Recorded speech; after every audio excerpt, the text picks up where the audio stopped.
संस्कृताय भवतां सर्वेषां गायत्री विद्या मंदिर उच्च माध्यमिक विद्यालय सामसूर नगरे स्वागतम अभिनंदनम च। आज अपन एक बहुत ही महत्वपूर्ण टॉपिक के ऊपर चर्चा कर रहे हैं जिसे भाषा का प्रवेश द्वार कहा जाता है। इसका नाम है व्याकरण। नाम क्या है? व्याकरण। व्याकरण जिसे अपन भाषा का प्रवेश द्वार कहते हैं, भाषा का प्राण जिसको कहा जाता है वो क्या है? व्याकरण है। प्रवेश द्वार का मतलब है अगर आपको किसी भी भाषा में जाना है, किसी के भाषा के विषय में आपको जानकारी प्राप्त करनी है क्या है, तो सबसे पहले आपको उस भाषा का व्याकरण आना चाहिए। अगर आपको उस भाषा का व्याकरण नहीं पता है तब आप उस भाषा में प्रवेश भी नहीं कर सकते। मैं यहाँ पर संस्कृत भाषा की बात कर रहा हूँ। संस्कृत भाषा का व्याकरण अगर आपको ढंग से नहीं आता है, संस्कृत भाषा के व्याकरण को आप नहीं जानते हैं तो आप संस्कृत को भी अच्छे से नहीं जान पाओगे। तो सबसे पहले व्याकरण जो शब्द है, इसलिए व्याकरण शब्द को मैं ले रहा हूँ कि शब्द बना कैसे है, क्योंकि व्याकरण शब्द को समझने से पहले अपने को खुद अपन वैयाकरण है तो वैयाकरण होने की वजह से अपने को शब्द को समझना पड़ेगा। वही किस प्रकार से जैसे अपने पहले संस्कृत शब्द को समझा था उसी प्रकार अपन व्याकरण शब्द को समझते हैं उसी व्युत्पत्ति के अनुसार। तो देखो आप थोड़ा सा ध्यान देना, इसमें दो उपसर्ग हैं, एक है वि, एक है अं, और इसमें जो धातु है वापस वो ही क्या, और इसमें एक प्रत्यय लगता है ल्युट प्रत्यय। कौन सा प्रत्यय? ल्युट प्रत्यय। साधन अर्थ में, करण अर्थ में होता है ल्युट प्रत्यय। अब देखो आप वी, आम, त्रि और ल्युट। यहाँ पर जो आंग है, कभी कभी अपन आ उपसर्ग भी बोलते हैं, लेकिन आ कोई उपसर्ग नहीं होता, हमेशा उपसर्ग कौन सा होता है? आंग उपसर्ग ही होता है। तो थोड़ा सा आंग में ये जो मैं लिख रहा है इसकी में संज्ञा होकर के लोप होता है। तो अब देखो आप वी आ, इसकी बनी वी, आंग का बचा क्या? आ। क्री है, यहाँ पर मैं लिख रहा हूं क्री, और ये जो आपको ल्युट दिख रहा है, ल्युट में डे दोनों की संज्ञा होकर के लोप हो जाता है, बचता क्या है?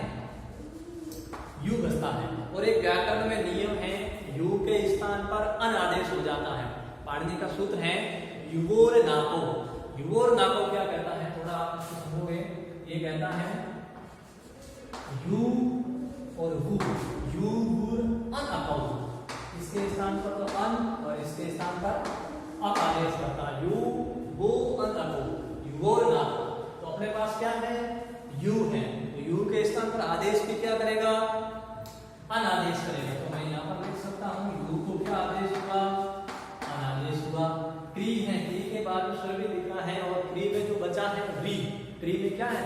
अब क्री में से अलग अलग करोगे तो एक को हलंत क और मिला है री, और री के स्थान पर हमेशा गुण कार्य क्या होता है? अर होता है। तो मैं यहाँ पर लिख सकता हूँ अर। अब देखो क में मिली हुई जो री है इसको मैंने बाहर निकाल करके उसके स्थान पर क्या कर दिया है? अर। थोड़ा सा और समझाऊंगा। वी आ, री के स्थान पर आपने क्या किया है? अर किया है।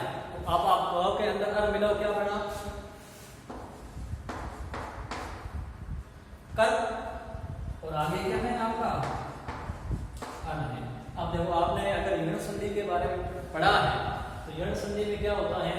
यण संधि का एक सूत्र होता है इको यण अचि। वो क्या कहता है कि इक के स्थान पर यण आदेश होता है अगर अच पर में हो तो वो भी असमान हो, ऐसा भी कहा है सूत्र में नहीं, लेकिन आप समझोगे ऐसे कि इक के स्थान पर यण आदेश होता है अगर असमान अच अगर पर में हो तो। अब देखो व में क्या मिला है? ई है। देखो मैं यहाँ पर लिख रहा हूँ व में से मैंने बाहर क्या निकाला? ई। आगे क्या है? आ। अब देखो ई के स्थान पर इसको एमसी आदेश क्या करेगा? ये इको एमसी कहता है क्या? इक के स्थान पर। यहाँ पर ध्यान दो आप, इक में आता ई, उ, री और री, इसके स्थान पर आदेश होता है यण। तो य व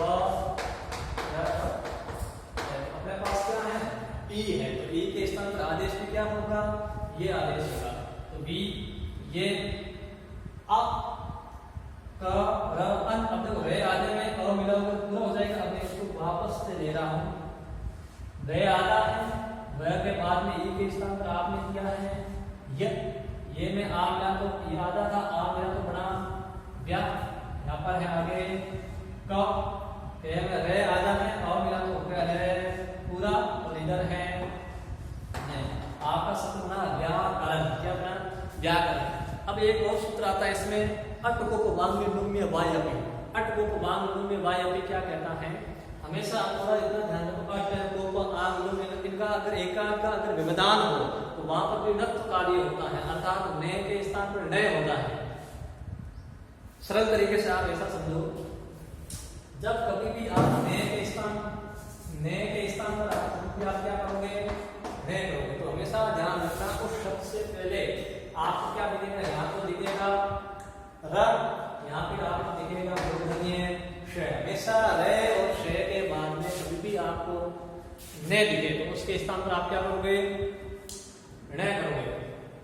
जरूर नहीं ये आपका ने से पहले ही हो, ने से पहले ही अगर आपका रे है तो जरूर नहीं है, कहीं पर भी शब्द से पहले कभी भी हो सकता है। जैसे मान लो मैं यहाँ पर लिखा हूँ, जैसे आपने एक शब्द लिखा रामेण, रामेण में भी ने के स्थान पर आपने ने किया है, तो यहाँ पर भी आगे आपको क्या लिखा रे। उसी प्रकार हरिनाम, वहां पर भी आपको हरि में रे दिखा। कहने का मतलब ये है कि रे और शे के बाद में जो ने दिखता है इसके स्थान पर आदेश आप क्या करते हो, ने करते हो। तो यहाँ पर भी देखो ने से पहले अगर यहाँ पर कहीं पर भी दिख सकता है, तो आपको यहाँ पर क्या दिखा, रे दिखा। इस रे दिखा तो ने के स्थान पर क्या हो जाएगा, ने। तो मैं यहाँ पर लिख सकता हूँ ने, ठीक। तो आपका शब्द क्या बना, व्याकरण, और व्याकरण में आपका प्रत्यय कौन सा था, ल्युट प्रत्यय। हमेशा ध्यान रखना ल्युट प्रत्यय से बनने वाला कोई भी शब्द हो वो शब्द हमेशा नपुंसक लिंग का होता है। ल्युट प्रत्यय से जो भी शब्द बनेगा वो किस लिंग का होगा, नपुंसक लिंग। एक आध अपवाद है, दो चार शब्द है उनको आप छोड़ दो, बाकी सारे के सारे ल्युट प्रत्यय से बनने वाले शब्द हैं वो हमेशा आपके किस लिंग के होंगे, नपुंसक लिंग। जैसे आप हस्त धातु से ल्युट प्रत्यय करोगे तो हसनम बनता है, उसी प्रकार पट धातु से करोगे तो आपका पठनम बनता है। इस प्रकार जो भी आपके शब्द हैं ल्युट प्रत्यय से जितने भी शब्द बनेंगे वो आपके सारे के सारे किस लिंग में बनेंगे, नपुंसक लिंग में बनेंगे। तो व्याकरण या आपका व्याकरण शब्द भी किस लिंग का हो गया, नपुंसक लिंग का हो गया। अब प्रश्न होता है कि भाई व्याकरण कहते किसे हैं, व्याकरण है क्या। तो मैं यहाँ पर लिख रहा हूँ, आप ध्यान दोगे, व्याकरण का मतलब होता है व्याक्रियन्ते, व्याक्रियन्ते।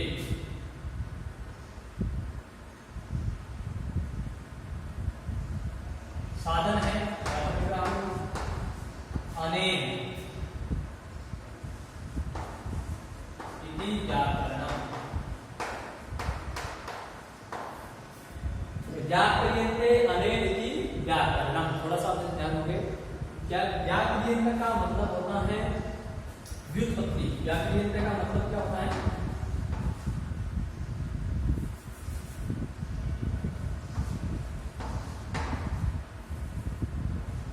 व्युत्पत्ति।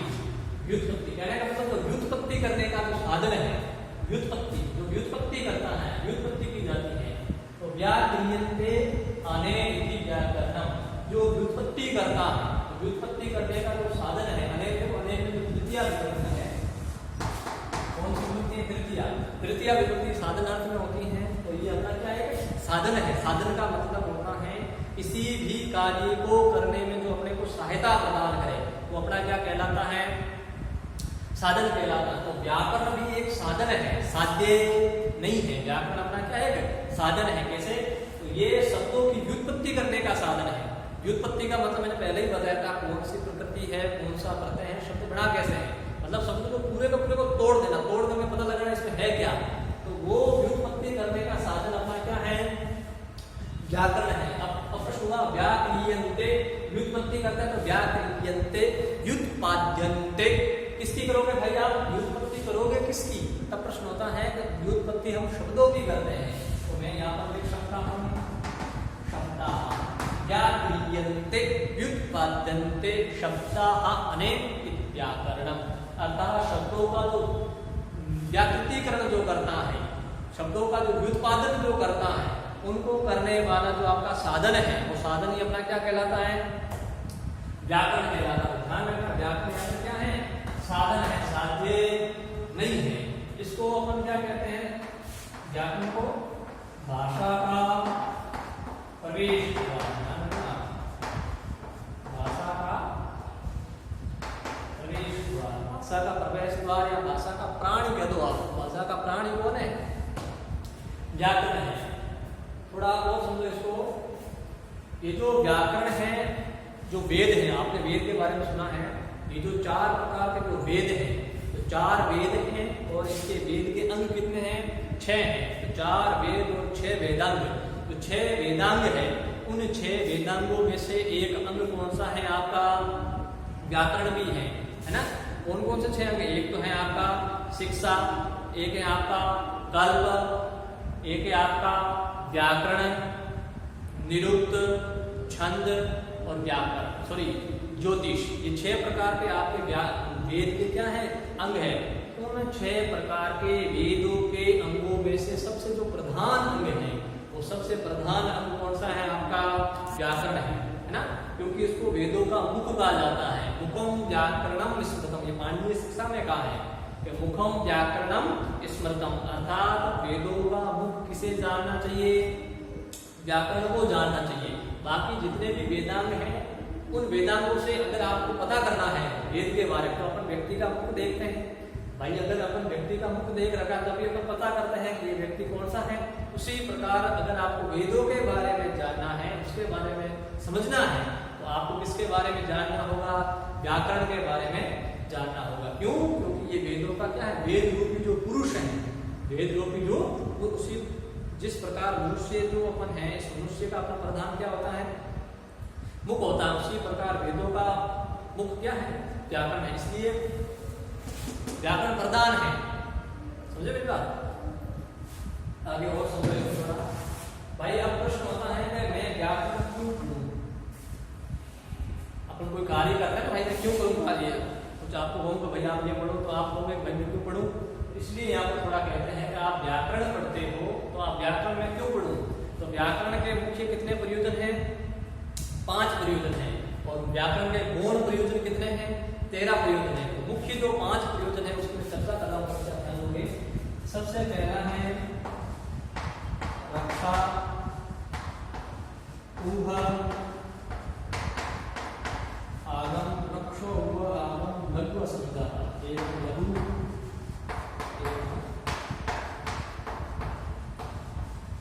असंज्ञा। तो 5 इसके प्रयोजन है। रक्षो, आगम, लघु असंज्ञा। महाभाष्य में कहा है, महाभाष्यकार कहते हैं सबसे पहले व्याकरण पढ़ने का, हमें व्याकरण क्यों पढ़नी चाहिए? रक्षा। कैसे रक्षा? तो वेदों की रक्षा करने के लिए। वेद की रक्षा भाई मैं कैसे करूं? क्योंकि ये व्याकरण ही हमको सिखाता है कौन सा शब्द साधु है और कौन सा शब्द असाधु। साधु का मतलब सही है, कौन सा शब्द सही है और कौन सा शब्द गलत है, ये अपने को बताएगा कौन? व्याकरण बताएगा। इसीलिए हम अगर अपन साधु शब्दों का आप ज्ञान करोगे तो आप वेदों को भी अच्छे से पढ़ोगे।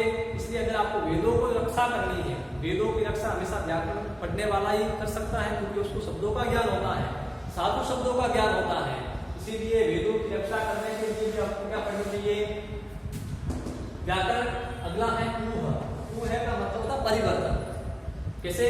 कि मान लो जैसे वेदों में कोई मंत्र आप पढ़ते हो, उन मंत्रों में जो जो विभक्तियां वहां पर दे रखी वो तो आप बोल देते हो, लेकिन कभी कभी आपको चेंज करनी है विभक्ति, तो आप कैसे करोगे? जैसे मान लो मैं सूर्य को नमस्कार कर रहा हूं, तो सूर्य के लिए तो मैं कह दूंगा कि सूर्याय नमः। नमः के योग में आपने कह दिया चतुर्थी करके सूर्याय नमः। मान लो मैं किसी और के लिए कहना चाहता हूं, मान लो मैं पार्वती के लिए नमस्कार करना चाहता हूं, तब भी जो व्याकरण नहीं जानता है वो भी सूर्याय की जगह पार्वताय कर देगा।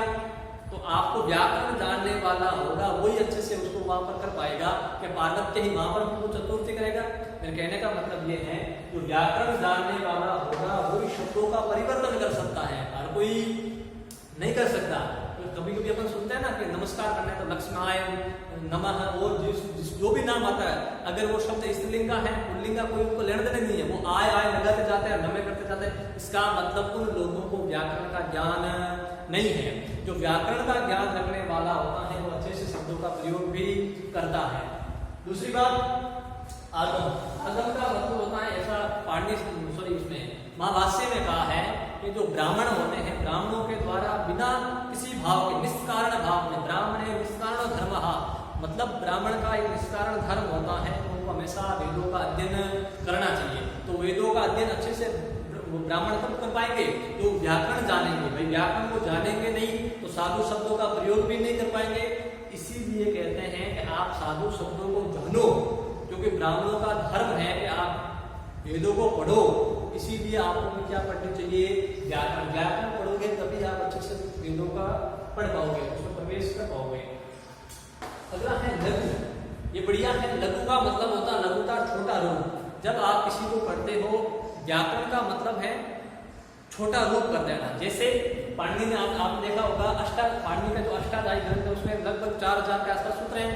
तो 4000 सूत्र इतने छोटे छोटे बना रखे हैं, तो एक सूत्र लगभग हजारों शब्दों को कह देता है। तो लघुता के लिए आप लघु रूप से भी, अगर आपको बड़ा ज्ञान करना है, बड़े रूप से जानना है, विस्तार पूर्वक जानना है, तब भी आप इसका अध्ययन करो, व्याकरण का अध्ययन करो। जैसे मान लो हमको व्याकरण एक शब्द बनाना सिखाया है, राम शब्द। मान लो राम शब्द, राम के जो 21 रूप चलते हैं, वो किस प्रकार से, कैसे, कौन सी विभक्ति उसमें होती है।